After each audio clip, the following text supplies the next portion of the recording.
Record. All right, guys, here we go.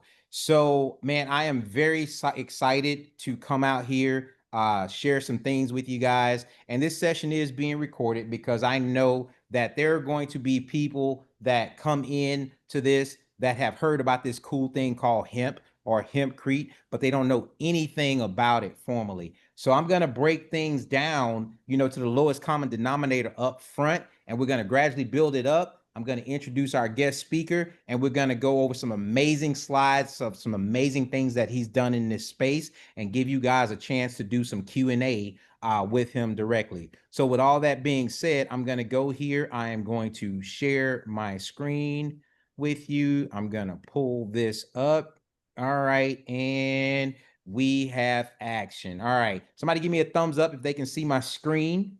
Okay. All right. Sweet. Cool. So first of all, guys, welcome. My name is James Johnson, also known as JJ in this space. If anyone needs to contact me directly after this is over, there is my website. There is also my email address as well. Please feel free to reach out to me in that regard, and we will do our best to get things handled for you. Okay. So with that being said, I'm going to dive straight into this so we can, maximize the time that we have for Harry and the things that he has to say.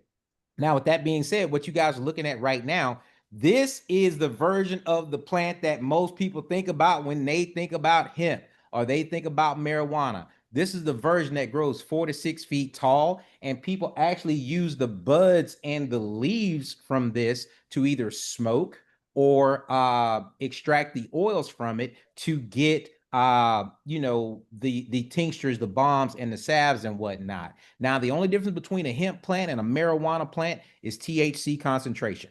If the THC concentration is greater than 0.3%, that is a marijuana plant. It is a Schedule 1 narcotic, federally illegal. But if the amount of THC is less than 0.3%, that is a hemp plant all day long, no longer federally illegal. It is no longer a Schedule 1 narcotic, and it is legal for interstate commerce in all 50 states, okay? So that's what that version of the plant looks like. So now there's another version of this same plant classified as hemp, not marijuana, but hemp, and it doesn't grow 4 to 6 feet tall. It actually grows 15 to 20 feet tall, and that is not a tiny human being. That is a full-grown man that you're looking at right there in that field, okay? And as you can see, it grows really tall.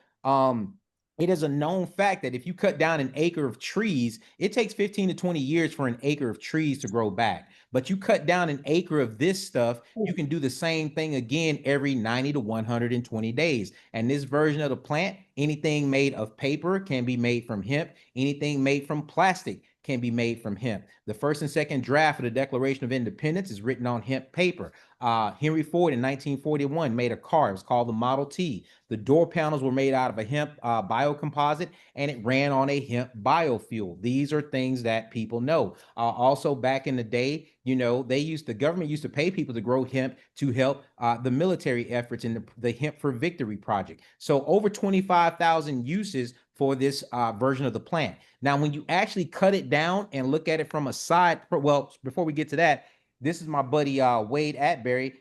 Wade's about a 6 foot tall guy. So he's 6 foot tall. Look at what he's holding. This is the version of the plant that you're growing for the stock. So you don't care about the buds or the leaves with this version of the plant. You're growing it for the stock. And when you take that stock and you cut it down and you look at it from a side profile, this is what it looks like. Now, the outer portion of the stock is what we call bast fiber. And the inner portion of the stock is what we call hurd, okay? Here's another picture of the bast fiber separated from the hurd. And here is another picture of bast fiber separated from hurd as well. So they use bast fiber for clothing. They use it for, paper products. But this one in the middle here, the hurd, okay, if you take hurd and mix it with lime and water, you can make this oatmeal paste consistency type of material or stuff that we call hempcrete. And anything that is made from hempcrete is mold resistant, pest resistant, fire retardant. You can literally put a blowtorch against this stuff for hours and it won't catch on fire. And it also sequesters carbon from the environment as well. So with that being said, this was a project that I was involved with in San Antonio, Texas myself. This was the HempCrete juice bar. Okay. So in the middle here, instead of, this is the floor section, and instead of them, this is what they call a raised foundation, but instead of insulation in between, you see that there is that HempCrete packed in the middle. Then from there, they put the walls up. They formulated or formatted the walls, put the studs up, and then once they put the studs up, they actually put forms on the outsides of the studs, and they pack this substance in the middle, and then they move the forms up a little bit, and then they pack more in and move the forms up some more, and they do that until you actually get a full wall section. Now when you remove the forms, the hempcrete stays in place. This is what it looks like. This is a method in the industry that we call cast in place, because you're taking all your materials, you're bringing them onto one job site, and you're mixing everything up, and you're actually making the hempcrete and the walls on site. That's called cast in place. Now, depending upon where you're at in the world, okay, the cure time can be a couple of months if you do a method like this. Now, think about where I'm at down here in Mobile, Alabama. It's already hot and humid, and it rains damn near every day down here. So you take a normal 1-2 month cure time, that can be stretched out to 3 or 4 months because there's a lot of humidity down here naturally. So, with that being said, there are certain people that have started doing hempcrete blocks, because if they make the blocks in a facility ahead of time, they cure them ahead of time. So when they show up on the job site, they're already done, they're already ready to actually go. And with that being said, there's a gentleman that I want to introduce to you guys who's doing some amazing things in this space. One, he is boots on the ground, like, whoa, whoa, whoa, I got my boots on the ground. Like, he's boots on the ground like that, right? He's literally doing his thing right now on a project in the Austin, Texas area, number one.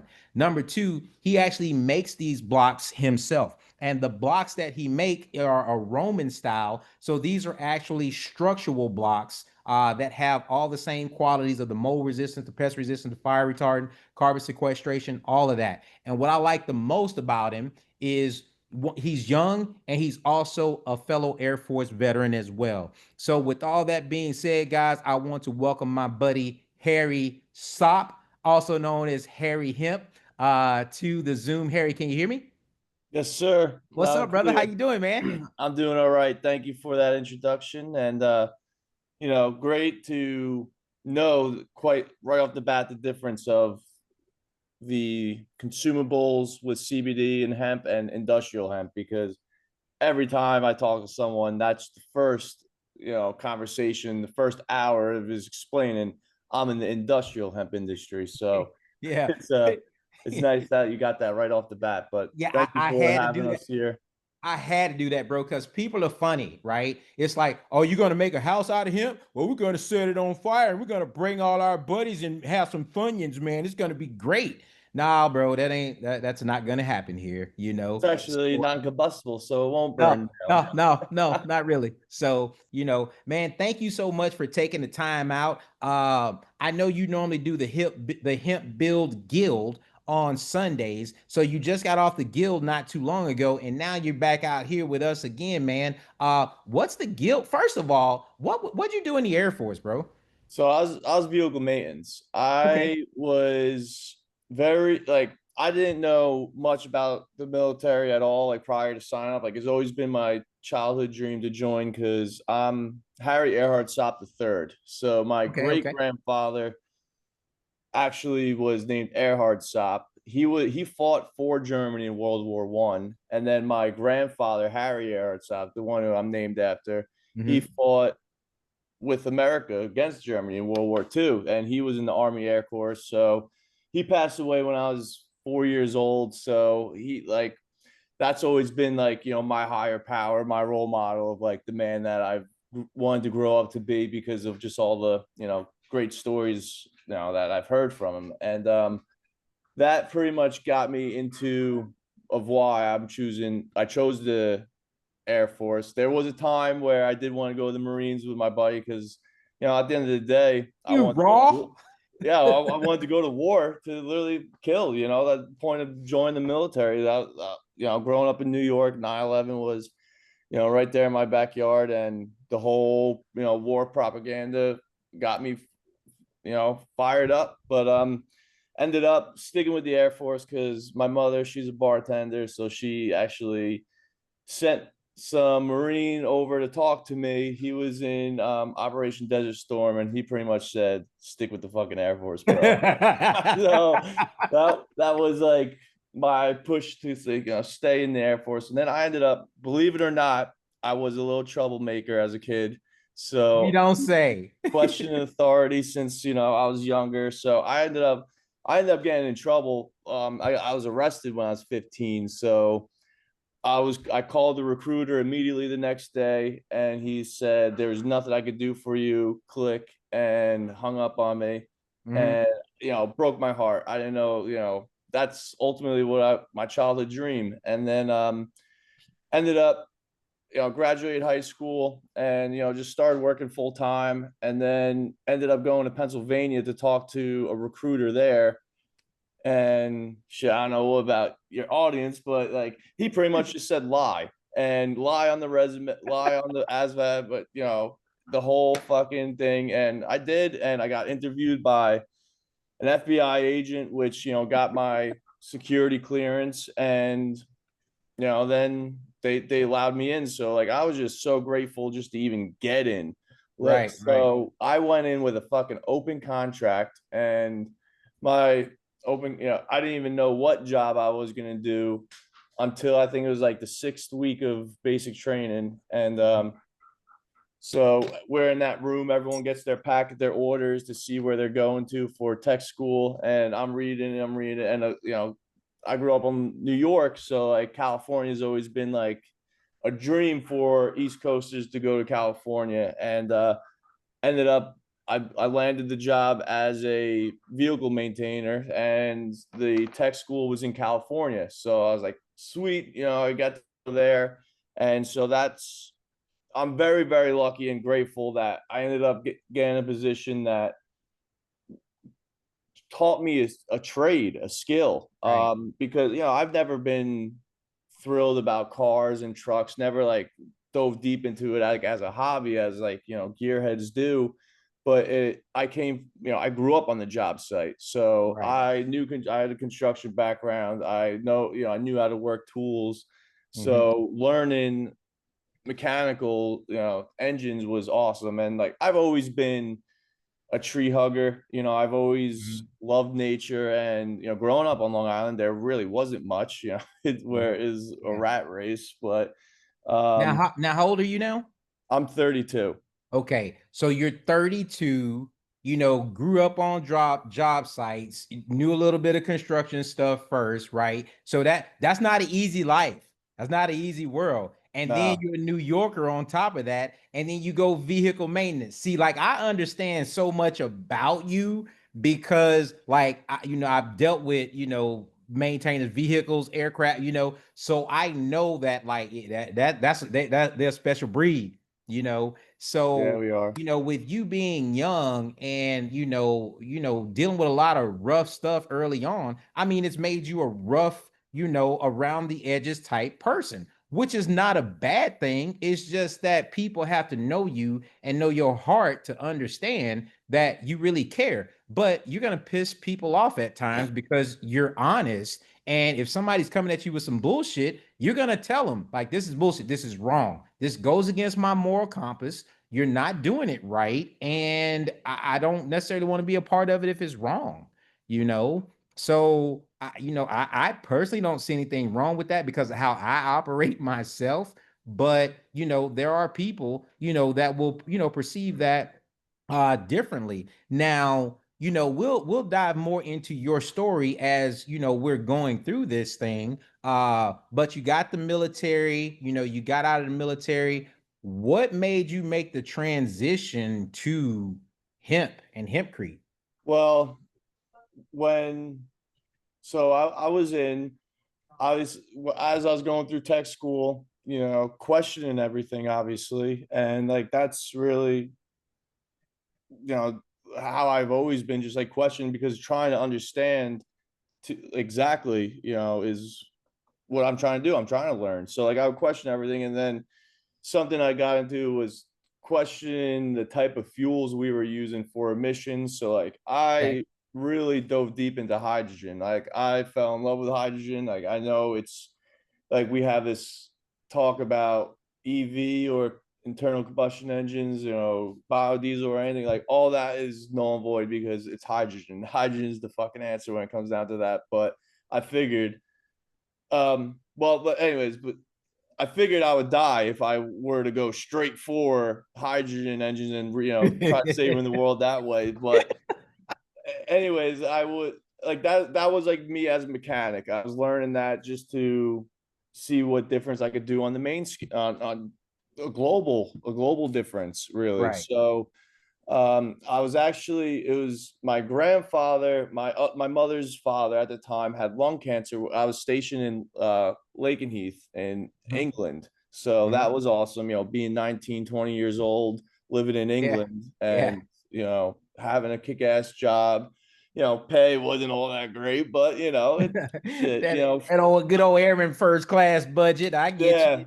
airman first class of the Air Force right here. But that didn't pay anything extra. But yeah, I mean, it was a good life. I was learning. I had good friends. Like for the most part, like I'm obviously said I'm rough around the edges. So like even making friends in the military, was slim to none. Like I probably have a handful I still talk to, but like that handful, it's is lifelong Yeah, homies. yeah, We're family. But absolutely.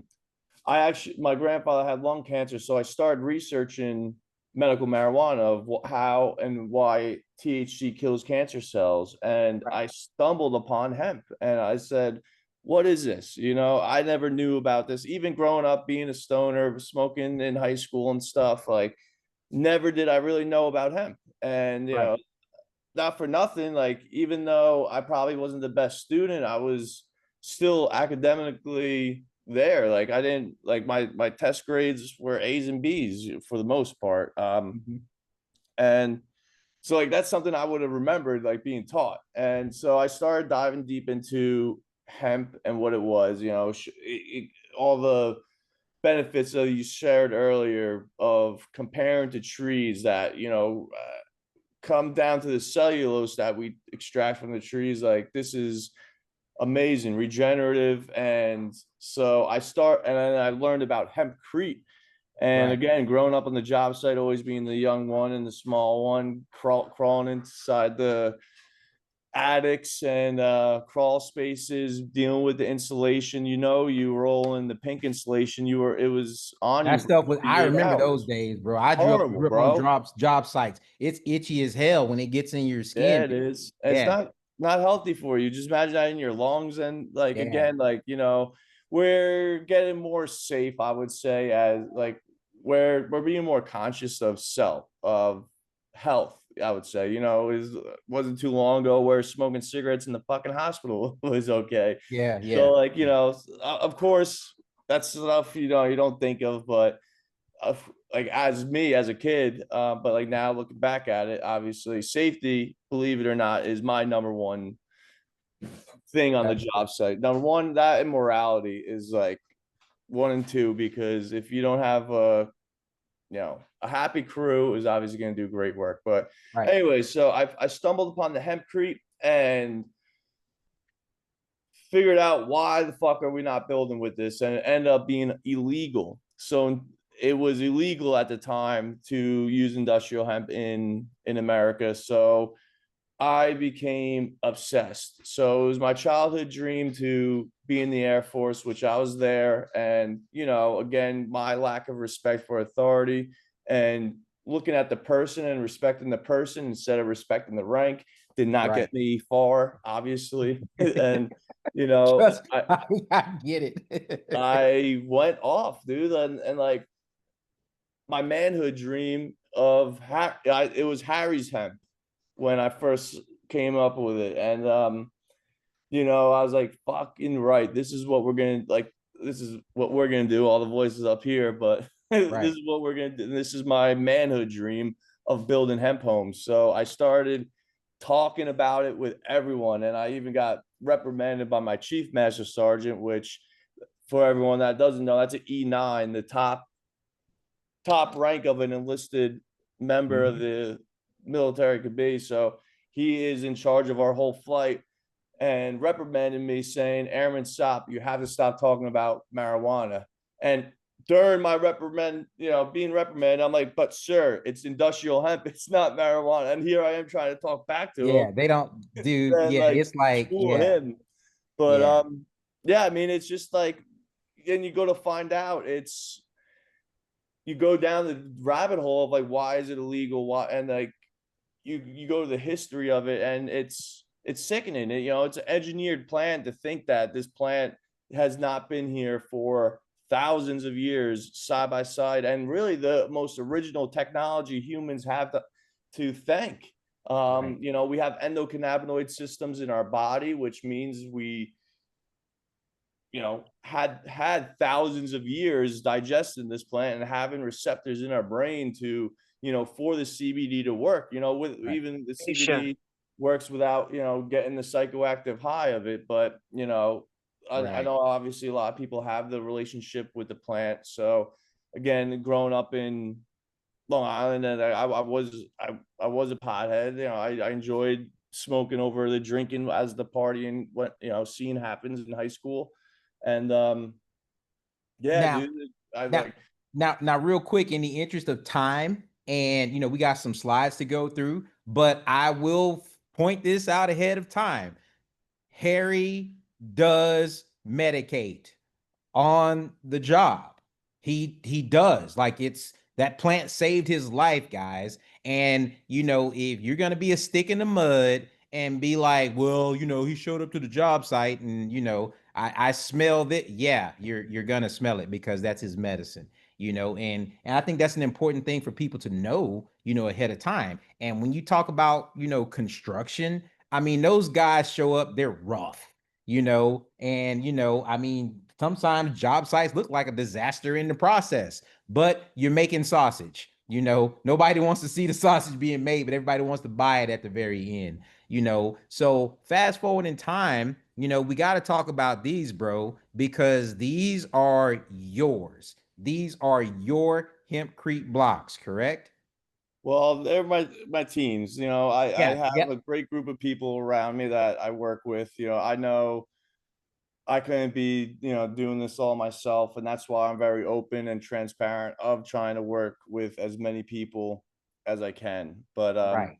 I've teamed up with Darren Del Toro and Paul Carbone really to start structuring a company for the supply chain, because obviously hemp homes is going to be the green rush of the real estate industry. Right. And as far as getting a product out there to bridge the gap between conventional and natural building, that's really what my mind and my mission has been. Like, I have put a lot of these goals, obviously on my own shoulders, because this is such a raw industry, and I want to be able to set the standard at excellence. Obviously integrity first, service before self, and excellence And in all we excellence in do. all we do. That's what we were Those are the taught. core values of the Air Force. And, maybe at 19, 20 years old, I didn't recognize it or even respect it, naive. But like, obviously, as we grow as humans, you do get a better understanding and respect. And, I did want to touch, appreciate the shout out with the medicinal use. And, it is a medicine for me. I was prescribed Adderall for ADHD, Percocets for painkillers, and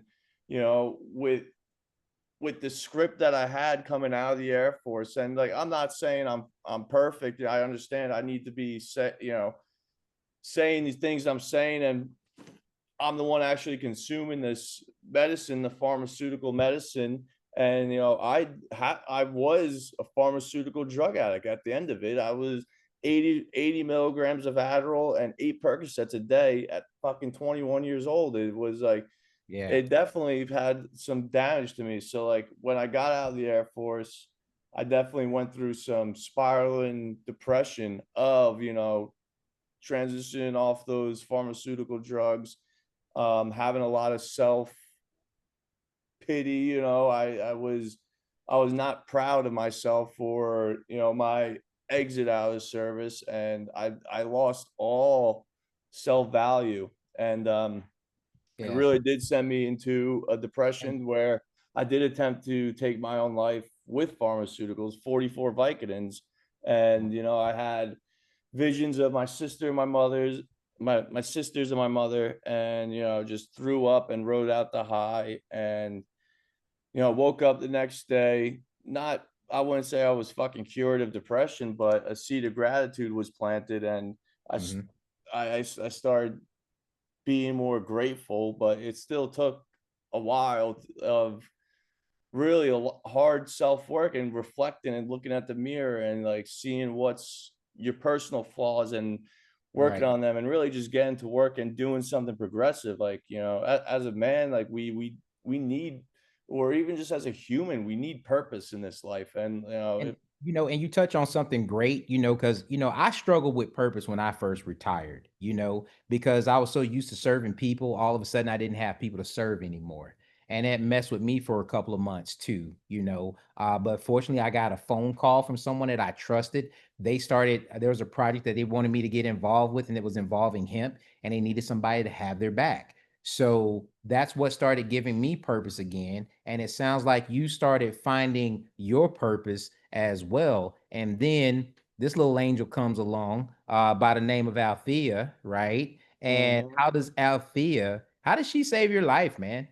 Oh, dude, well, number one, she's like, she's given me the courage to be able to like get in my truck and take that journey. Like we first, like I so after I got out of the Air Force, I was a diesel technician, power generation diesel technician. So those really massive engines that power the shipping container boats, Uh-huh. those big ass motherfuckers were planted stationary and turning a big old alternator, creating electrical, creating power. So I did that for a few years and then told myself, I'm in the wrong industry if I want to build hemp homes. And then I quit that job. I was 26 at the time, making 100 grand, over 100 grand. And, single. I had a girlfriend at the time, but like single in Pennsylvania, that money was taking me a long way, and I had a really, really nice lifestyle, with a really, really good career that was a 20-year career if I wanted to make it out of. But I ended up meeting this guy. His name is Justin, and he's a Army combat veteran, and he was growing CBD hemp at the time. So this guy came and picked up plastic pallets to dispose of, came back to pick up more pallets, and then he said, "You'll never believe where I was just at. I was at a hemp farm. They were growing and all this shit, and it was awesome." So I got the contact information, hit him up. He reviewed my Facebook, and he goes, "Oh, we have a lot of similarities, as far as veteran thinking, or just freedom thinking, Mhm.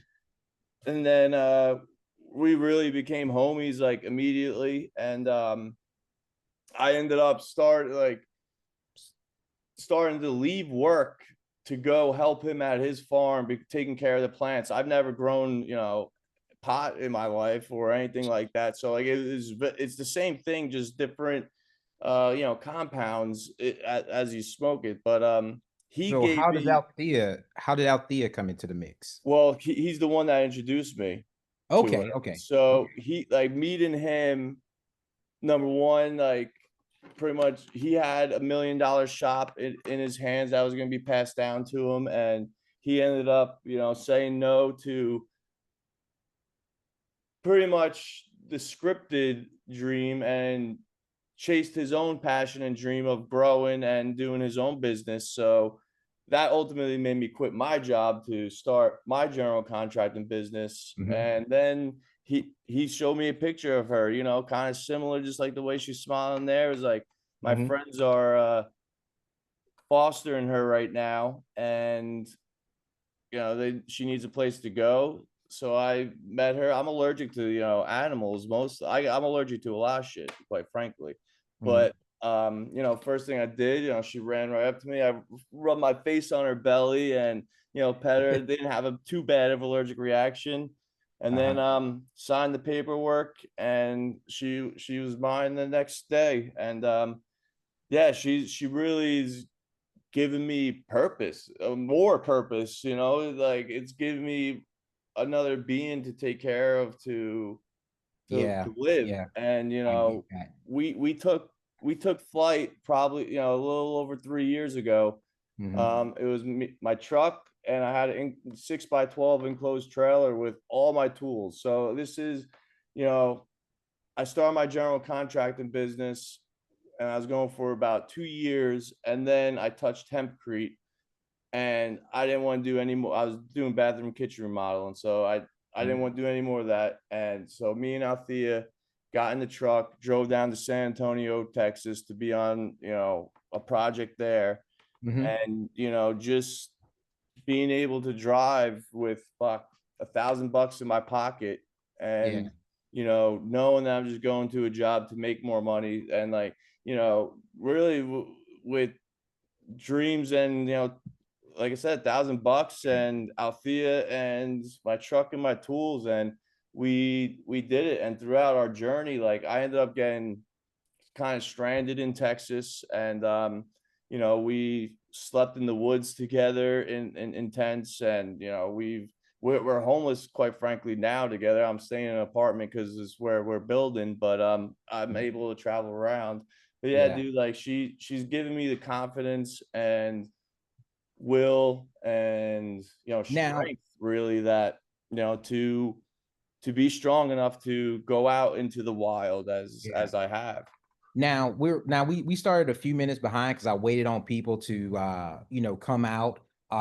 So we're already at 6:40 right now, and I don't have a cutoff time, but I want to make sure people understand, one, this is recorded, and two, you guys can unmute anytime and ask any questions that you want. Like, I know my buddy James Flanagan is out here. He's an Air Force vet as well. I'm gonna put him on the spot real quick. But Flanny, if you can kind of Mhm. hold off to the end, that'll be cool, because I know he's actually a general contractor himself. He's in Florida. He's seriously looking at hempcrete and hempcrete blocks and things for himself. So I want to make sure you have an opportunity to talk about your blocks and a few other things. But your blocks can be insulative or they can be structural. Is that correct? Well, they're both. You know, they could be sold right now as, like, I'm very careful with it because hempcrete is a non-structural, non-load bearing insulation. So that's what hempcrete is, it's insulation. So Uh-huh. what we've done different is focus really on the Roman concrete part of it, because obviously Roman concrete is structural, and you know that what they, you know, Rome is still standing, you know, it may be in crumbles, some of parts of it, but it's fucking 2,000 years old, and that is time, you know, test of time itself. So we were focusing on that, and what we've come up with these blocks is we're trying to mimic like rammed earth blocks or an adobe style. So like that, Mhm. that's really big down south. So pretty much, you know, we do have some you know, proprietary information, but we're putting a hydraulic press to our mix, and you know, with 30 ton, we're, you know, yeah, 30 ton, Yeah. we're pressing it. So that's what's giving it its, you know, structural value. Now we're not looking to get that CMU 1900 2400 psi with these blocks. With the Adobe style, with the Adobe code, it's 300 psi. So that's why I've been specifically calling these Roman hemp blocks instead of hempcrete, because I don't Got want people to go make a hempcrete batch, and you know, there's never been a reported death of cannabis, you know, in history. due to cannabis. So let's not make it, you know, a home that Yeah, for real. someone Build poorly something and it builds. collapses on your head.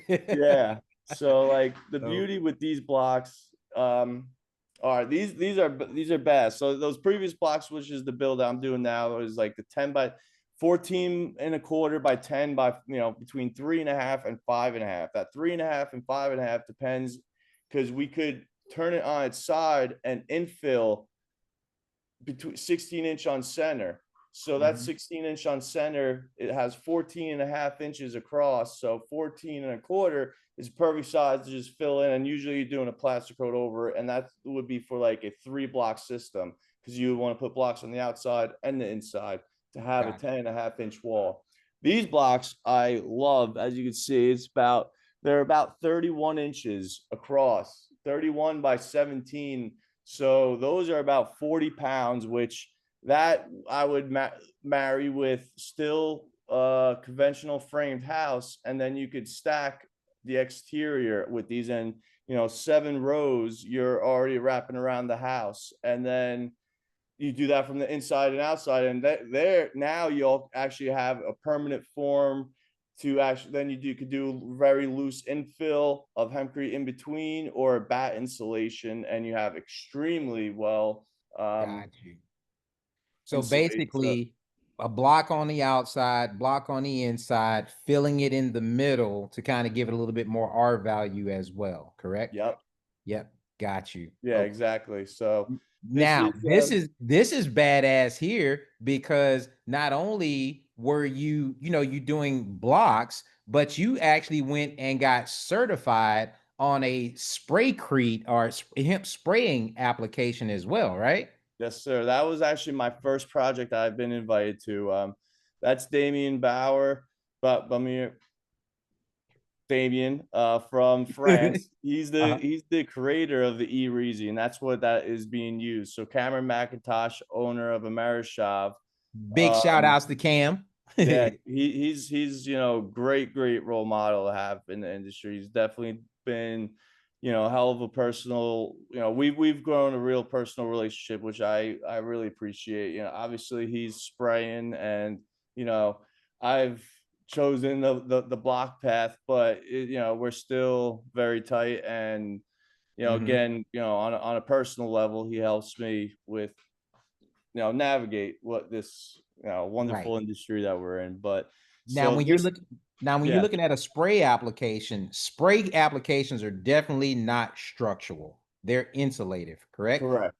You Yep. could see there's all that lumber in there that is, you know, the framing, and then you also have that cross bracing to actually hold the hemp in, as you know, in the wall, which Right. the this spray system is like really badass, and it has tremendous value for Good installing question. hempcrete.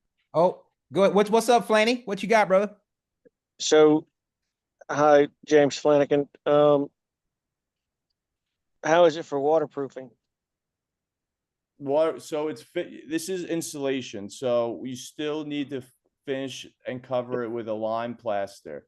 So this back wall was finished with a 3-coat system, scratch. Actually, we put tack coat on it first, and then scratch brown final coat. I'll be doing the final coat on this next time I'm in Pennsylvania. So it's vapor permeable. So it's not gonna allow water to seep through it, but you know, the water vapor is, you know, the size of air. So that is going through the wall. But a study in France, sure, a study in France that happened where it they took a hose and blasted the wall for 96 hours, and water only penetrated the hempcrete 4 inches, and then it stopped. So you you could flood a hemp home and dry it out and go back and live in it once, you know, And as another it's thing being about dried out. Flanny, another thing about hurd itself, hurd is a very porous material. Once it's separated from the fiber, it's naturally very porous in itself. So that's why it's got a lot of absorbency in it as well. Mhm. And Harry, just so Don't you worry. know, James he's in Florida. So with all the rain and the storms and the Oh, it's hurricanes, that's beautiful. what he's concerned about in that area. Yeah, so we actually did a build in Florida, which was my first block build. It was with Dion Lefebvre from Canada. Mhm. So I've really gotten the chance to work with a lot of the OGs of the industry. Damien invented this. Dion's been in it for 14 years, I think he said. I actually got to work with Anthony Huron too, who's been doing it for like 20 years. Will Stanwyck. So like I really got to work with some of the top globally experienced HempCrete installers. So it is great for Florida. So you would still want to build it. You still need a 12-inch stem wall, but yeah, that it would. I know Florida. There's a lot of CMU builds, which my friend's house I was at last night. She has it, and it's just like just painted CMU. Like it's horrible. Like not like so. Why not have insulative value with the structure to it? So, Yeah. Florida is definitely on my radar. I've been talking with a group about going there. We actually have that block machine right now pretty much packaged up and ready to go because the place we were at did not work out at all.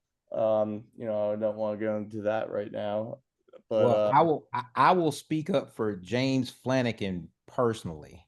If there's any way that you can make it down to him, he can make some stuff happen.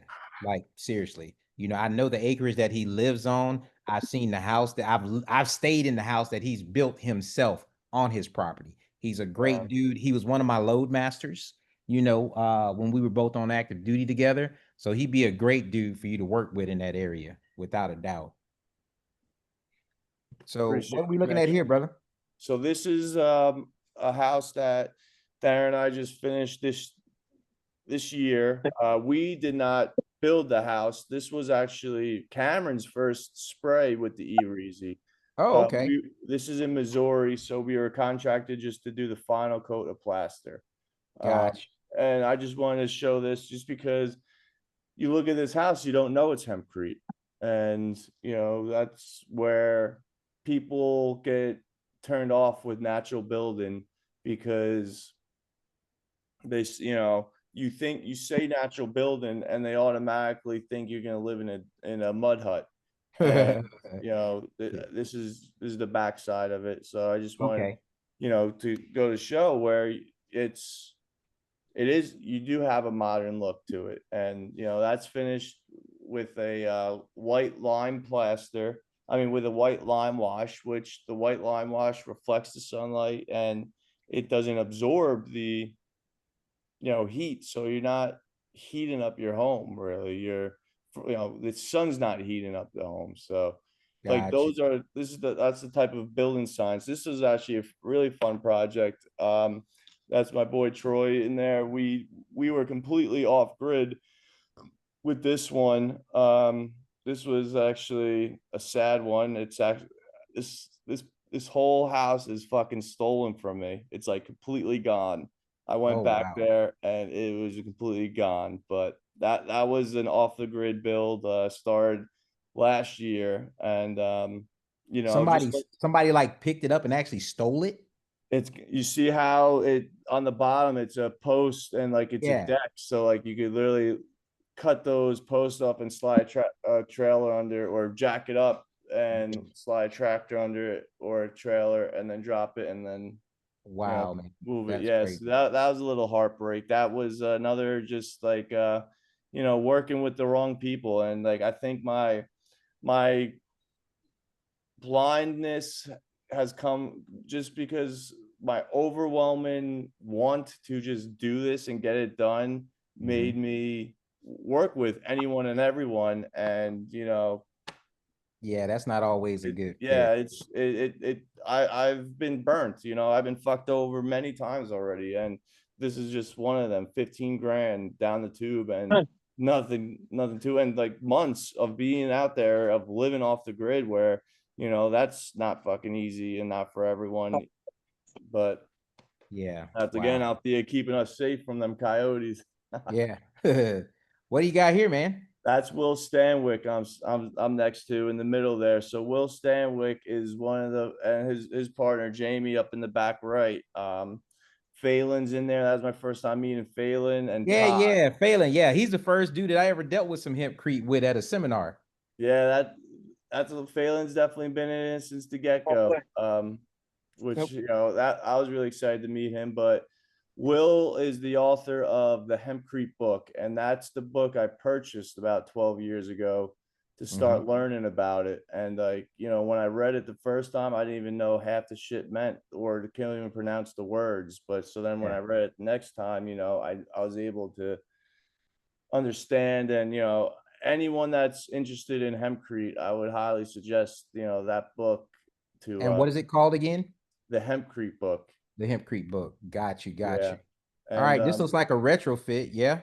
exactly. So that was my first job as like a general contractor, general contracting a remodel for HempCrete. So that's been accept that we were setting that up for the E-Reezy spray system. So Okay. that was like a 1900, like literally built in 1900 log cabin from the inside, the other side, and then it's been extended, you know, throughout the years. So we were just extending it some more.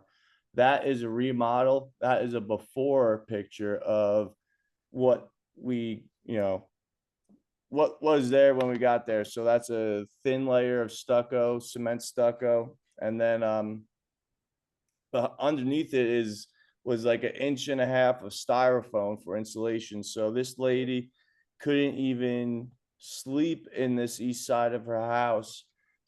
And due to drafts and stuff, like once we pulled it all off, you could see, you know, it looked like just a handyman put together Yeah. several different pieces of different plywoods matched together. So it was like really shittily built. Yeah. So then we removed all that. Boom. That's what we left it. That's a scratch coat. So that was like my personal second job with HempCrete blocks, which Okay. those blocks we got from Phelan actually, because he imported them from Italy. So like after this job, I was like, okay, we need to start making our own blocks pretty much, because this is a badass Okay. thing what we just did to this house. Okay. So now not only she's able to sleep in that side of the house now during winter, she says the drafts, there's no more drafts, and you know, it's insulative repair. And like, you know, this could be done in California with wildfires, and you know, this is Colorado where they've had wildfires too. So like there is that remodeling aspect of being able to go and protect your home, even if it's already built. Right. Yep. Got you. What you got here, bro? That's actually a build in Florida. Oh, snap. Okay. Yep, that's with Dion's blocks and What part of Florida? Hawthorne. It's about Hawthorne. an hour, 15 minutes north of Tampa. Okay. And All right. like, All right, yeah, Flanny. All right, Flanagan. You people in Florida are already doing this. Hint, hint, wink, wink. Just throwing it out there. yeah, from what I've heard and saw, like Dion will be back in Florida this winter. So I think he may be having another project going on there. So those Okay. blocks, and that's the Oh, hemp sorry. wood. I'm sorry. Yeah, Go ahead. no, My bad. I'm sorry. you're good. That's the same project. So you can go Okay. to the Okay. side. Got you. Those Yeah. blocks are installed from the inside there. You can see those are just in between the stud. They're T-shaped. So you just stick them in on top, stick them in. But you know, something like that, like those framers really weren't, you know, really great. So like we had to skim some of the blocks as we installed it, but Yeah. ended up turning out, you know, really great. And then yeah, Got the hemp wood floor, courtesy. Shout out to Greg Wilson of the yeah, Hemp Wood Company in Murray, Kentucky. This is the same color hemp wood that I put in my mom's house. So beautiful. yeah, no, that's good stuff there. What we got here? So that's officially Hemp Homes LLC's first paid job. And I say Nice. paid job, you know. Yeah. So that building was cast in place by Cameron actually. Okay. So we got the contract to finish plastering it. So Got you. we went, I think it was like 1 October. It was right after Andrew's build. Shout out to Andrew, he's in here. Yeah. Oh, Andrew Hancock. Yeah, we literally left his build and did this one. And we did that in October. Did a scratch coat on the exterior for the winter, and then by like the summertime we went back and finished that one up. Got So you. Okay. that's it, finished it up. Got you. Now, was this Andrew's crib or was this No, this is that's a he built that for a pottery studio. okay? Okay. All right. That's in Cool. Pennsylvania. Okay. All right. Hey, Andrew, you got anything you want to chime in on this one, brother? Since this is something that you did. No, No, we I'm into it. just enjoying hearing Harry talk and glad to be here and see him get showcased. So Yeah, I hope man. it Hey, continues. dude. I appreciate it. Thank you for everything that you those that are listed on this recording. If y'all ever see Andrew Hancock, there's that beautiful face. If y'all ever Andrew. if y'all ever hear anything about Andrew Hancock, he is a great guy to work with in this space. You know, we worked on a project in San Antonio. I mean, you know, I'm kind of all over the place, so I wasn't able to be at the project from start to finish, but it was great to work with Andrew. It's always a good time to see him. Another great dude doing great things in this space. So thank you so much for your contribution to the hemp plant, brother. Really appreciate you. Much love to everybody. Yeah, man, absolutely. So moving on, is this what we got here, Harry? That's a final picture of that project. Got you. Okay. All right. And as you can see, man, it's not a clean business. Like you get dirty, you know. So you got to do what you Oh got to yeah. do, man. I get it. Oh, so not only are you doing, you know, HempCrete, but you were doing other things prior to getting involved with HempCrete. So this is some of your handiwork in other areas, yeah? Yeah, so that's really what I started off with, my bread and butter. That's a shower I built. So bathroom remodeling and building new bathrooms and kitchens was I what see I did. Althea has a bill there. Yeah, yeah, that's always been job site security.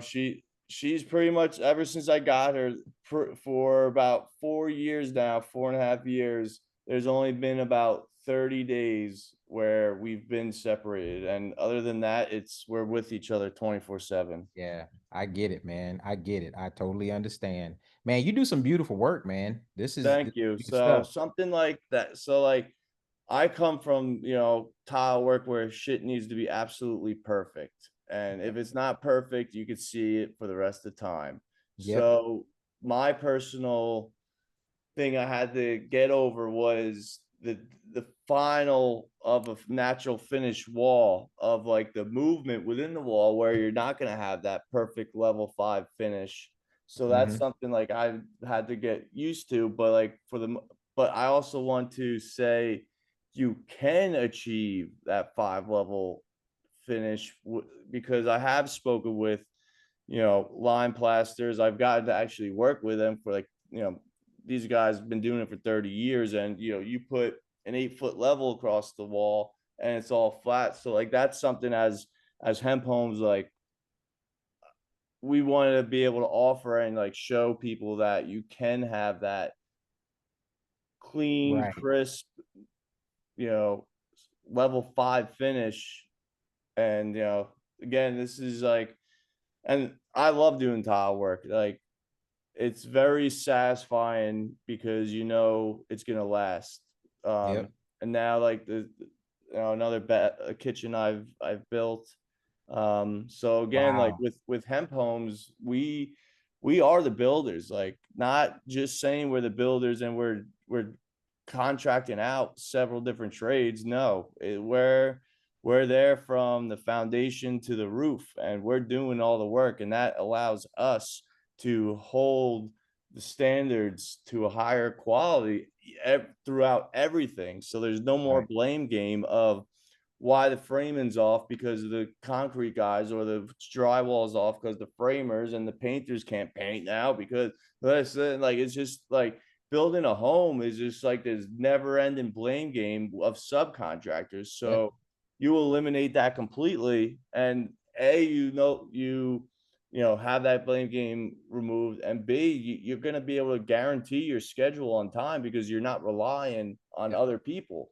And And I find that so important, man. I mean, Tupac said it best, all eyes on me, right? So, all eyes are on you, and you become the focal point for the entire job, and that's something that's rare, So yeah, I'm all about that, not being able to have that blame game. And now, we've worked our way up to your current project in Austin, Texas, correct? yes, sir. Yeah, man. Go for it. What's So this all that's about? it's a small build, it's 12 by 10 unit. The homeowner, she knows that these are internally tested and that this is our first as far as a structural block build. Again, I would raise my family in this house if I had a family. Like I would run into this for a hurricane, a storm. Like this is a bomb shelter. This thing is a beast. Being able to feel it, like I was a little concerned as the walls were going up, but once I put that top plate in, Hmm. boy oh boy, and that's pretty much what I was picturing there is like that top plate you see on top of the Yep. blocks, which there is a piece of there's a J bolt that's connected that literally looks like a J, and it has all thread from the concrete all the way up to that top plate. So there's actually a double top plate that I did not picture there, but Hmm. as you can see, it's just like pretty much just like a stack in a block. You're stacking a house, and you start from 8, as a fucking kid stacking blocks. So like every single country on this planet has masons. Whether they're stacking block, brick, or rocks or stone, anything, they're stacking stuff to build. And you see there, that's beautiful, that all thread coming up. So That's the the all thread right there, right? yeah, Yeah. yeah, so that's up in every corner and in between in the walls. So that's coming from That's the all. That's coming concrete. all the way from the foundation, right? Yep. Yeah. Yeah. Got you. Yeah, and then those bucks are in there, which is just the 2x10s that we've used for the actual forms. So like we're trying to reuse the same piece of wood in multiple forms. So Yeah. we did that, and that is just attached with maybe you see the 2 dots on the right side of on the board on the wood. It's Uh, all what's it two called? dots on the right. You talking Him, about yep, right there. like right here? Yeah. Okay. So yeah, but yeah, so there's, and then left and right there. So those are all thread. I mean, not all thread. Timber locks, 10-inch timber locks that are just fucking driven into the blocks, and that is nice and secured. So like try shaking it, it's not moving. Got you. So as we continue to stack, and that's where the doors are going to be going, and the windows will be installed. Gotcha. And this is just more pictures of your blocks, right? Yep. Gotcha. Gotcha. Yeah, Okay. see how well they palletize. There And it there is she right there. is. Althea standing on business, baby. That's right. I really can't take a break with her. If I stop to talk to someone for 5 minutes, she starts hollering at me, like, get back to work. And this is another good picture. This the J bolt that you were talking about? Yeah, yeah. So that's the all thread. So All pretty much thread, we sorry. cut it into 3-foot pieces, and I don't have one here, but I've been playing with these. So it's pretty much just like a couple of nuts. So it would probably be about this big. So it looks like a really long nut. Do I And need to stop the share for a second so we can see what you're doing? okay, well, Do no, you want I me to stop it? no, it's all right. It's just Okay. you know what a nut is. That you screw onto it. It's just it's longer, so it's about an inch and a half, 2 inches. So then you put that on, and then you can put another all thread piece on top of it. Got you. Okay. All right. Now, what's up with the now, this is you Ooh, laying the groundwork for the foundation, right? yeah. So I'm glad you brought that up. So you know Franklin Lloyd Wright, I think his name was, like, the famous architect. Um, Yeah. Dripping something. He really got creative at the end of his life with different type of concrete structures, and like designed some really cool homes. So Mhm. he actually went to Europe and was investigating their masonry builds, and he realized all of them, the foundation was not cracked, and that is because they used a rubble trench. So what that is, instead of having the concrete go, 18 inches, 36 inches below the frost line, and then have a big base with a shit ton of steel in there, we just used rock, gravel, like between inch to 3.5 inch pieces of rock, where we dug 24 by 24 inch pit and had a plate compactor and compacted it as we filled it, and then put our forms for the concrete on grade. So Okay. now that earth below it can move without having a foundation crack. Got you. And Interesting. that Okay. is like, that for that to me is like, as a builder, I'm thinking like, holy shit, that's like a big you know big design that needs to happen and will continue to happen with our hemp homes. So that what we're looking at now is the we call the clay concrete, which there's no Portland in it, but that's pretty much the dirt that we dug up mixed with some other gravel and rock for a base for our adobe floor. Got you. Okay. Well, I think that was the last picture that you sent me. Dude, you sent me some phenomenal pictures.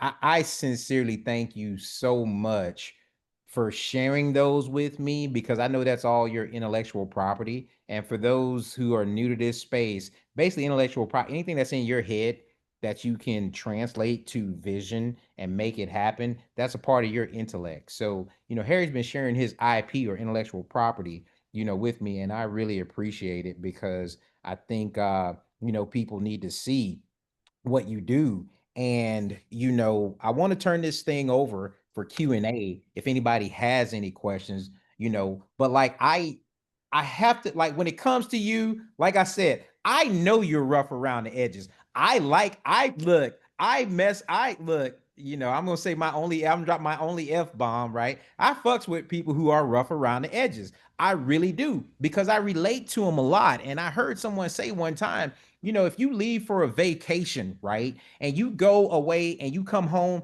and your house is infested with raccoons, right, because you left your door open or door crack, some raccoons got in, and you got raccoons all over your house, right? And it's a Sunday, and you're calling around. You're trying to find somebody to deal with a raccoon infestation on a Sunday. Nobody does it, right? Nobody will do it. But you call one number, and there's one company that says, yes, we will come. We're on the way, right? And you're like, sweet, I got somebody to deal with these raccoons. This is badass, right? But then they ring the doorbell, and the dude shows up. He's big, he's nasty, he's dirty. His shirt got the grease stain, the collar's all stretched out. He's got plumber's crack working and everything. But he is there to get those raccoons out of your house, right? I like Who this gives a sometimes. Go ahead. damn about let me mute this microphone real quick. Who gives a damn what he looks like? He is there to get the raccoons out your house. because nobody else is doing it, right? And that's what I see when I see you, man. I mean, you're not fat and you don't have a sweat stain around your shirt collar and ain't all stretched out or whatnot. But I'm just Oh, a lovely metaphor. dude, like you're there to do the grunt work and you know what you're talking about. You have a certain level of expertise that you have to be able to translate, right? You know, to people. And they always say you get more bees with honey than vinegar. I get that, but I wanted to make sure, you know, you had a chance to tell your side of the story, the real Harry and what goes down, you know, who is Althea, you know, how you medicate. So that way when you show up to a job site, people already know ahead of time who you are, but yet and still you're there to get the raccoons. Ain't nobody else coming to get the raccoons. Harry came to get the raccoons, you Yeah, know? let me tell you about that. Lawyers, doctors, teachers, the people that paint the lines on the road, construction, social workers, they're all fucking medicating. So, at the end of the That's a day, fact. I want to see what script your doctors, like it's just cannabis for me, dog. That's all. That's it. I don't need any of the Xanax, mood enhancers, Adderalls. Like, let's see what other people are taking. Like, then again, Let's like, open this. Let's really open this thing up and see what's going on. yeah, but people don't want to talk about that though. No, no, no, they Let's don't. not cross No, the line no. there. Now you can't talk about that, Harry. Now you No, talk. You done no. went too far. You got to censor you. You need a cease Yeah. and desist, right? Oh man, this has been so much fun, dude. I want, like I said, I wanted to have people to have a chance to ask questions directly. First of all, if anyone wants to contact you for a project, how do they go about doing that? Because I don't want people picking up the phone like, "Hey, can you put me in touch with you?" They want me to put you in contact, but everybody wants your information, but don't nobody wants your invoice. So guess what? Yeah. Harry's about to tell you how to get in direct contact with him. Anybody who's listening to this recording and you don't like me, I really don't give a damn. You need to know how to contact the dude to come get your raccoons out your house. So how do they do that? So I'm on social media as Harry Hemp on Facebook and Instagram, LinkedIn, Harry Sock. And then I do the Natural Build Guild is what it's called every Sunday on X, where that is, people do message me all the time asking me for consulting. I'm like, well, do you want to pay for it or do you want it for free? And 9 times out of 10, they're asking for it for free. So I refer them to the Natural Build Guild, which, I got a shout out to Milan, who she's been, a goddess helping me navigate that. And really, we all remember the clubhouse that was there. Yep. So, I wasn't a fan of the people running it because, they didn't know what they were doing. And, I'm not a person like to complain about something without having a solution to it, because if you're just complaining without a solution, you're just bitching, and we don't need any more of that. So I really wanted to teach what I know or what I'm learning so other people could do it, because, as silly as it sounds, like I seen a meme where it says the cure to cancer is in some little kid's head that cannot afford the education. So if I'm not building with hemp, but you are, we're all winning. So at the end of the day, I want people to know, even if they don't hire hemp homes or, me to build their homes and they go with someone else, that they at least have. I always even suggest homeowners and customers, like, get 3 different bids, 3 different contractors. Like, I'm choosing you to work with too, the same way you're choosing me. So like it's a relationship that Right. you have to have and you got to be comfortable with.